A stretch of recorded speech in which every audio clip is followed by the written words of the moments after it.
ఈ లోకంలో నరకం ఎక్కడుందో తెలుసా? అట్లాంటిక్ సముద్రం మధ్యలో ఉన్న ఒక ప్రైవేట్ ఐలాండ్.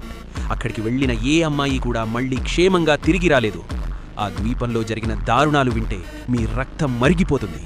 అది జెఫ్రీ ఎప్స్టీన్ అనే ఒక కామాంధుడి సామ్రాజ్యం. ఎంతోమంది చిన్నపిల్లల జీవితాలను బలి తీసుకున్న ఒక నరకపు ద్వీపం. రీసెంట్గా బయటపడ్డ ఎప్స్టీన్ ఫైల్స్ ఇప్పుడు ప్రపంచాన్ని షేక్ చేస్తున్నాయి. ఈ ఫైల్స్లో ఎవరి పేర్లున్నాయో తెలుసా? అమెరికా మాజీ ప్రెసిడెంట్లు, పెద్ద పెద్ద సైంటిస్టులు, అంతర్జాతీయ సెలబ్రిటీలు. అక్కడ కేవలం డ్రగ్స్, మద్యం మాత్రమే కాదు, పసిపిల్లల మీద లైంగిక దాడులు, ఐలాండ్ పార్టీలు జరిగేవి. ఆ చిట్టా బయటపడితే ఎంతోమంది బడాబాబుల ముసుగులు తొలగిపోతాయి.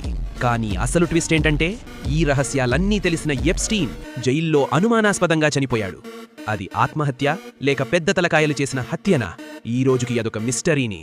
అధికారం ఉంటే దేన్నైనా దాచిపెట్టచ్చు అనుకున్నారు, కానీ పాపం ఎప్పటికైనా పండాల్సిందే. ఈ దారుణాల గురించి మీకింకా తెలియని నిజాలు చాలా ఉన్నాయి. ఆ లిస్ట్లో ఉన్న ఇండియన్ కనెక్షన్స్ గురించి కూడా మీకు కాలాలా? కింద కామెంట్ చేయండి. మరిన్ని ఇలాంటి డార్క్ మిస్టరీల కోసం డిఎస్ స్పాట్లైట్ తెలుగుని ఇప్పుడే సబ్స్క్రైబ్ చేసుకోండి.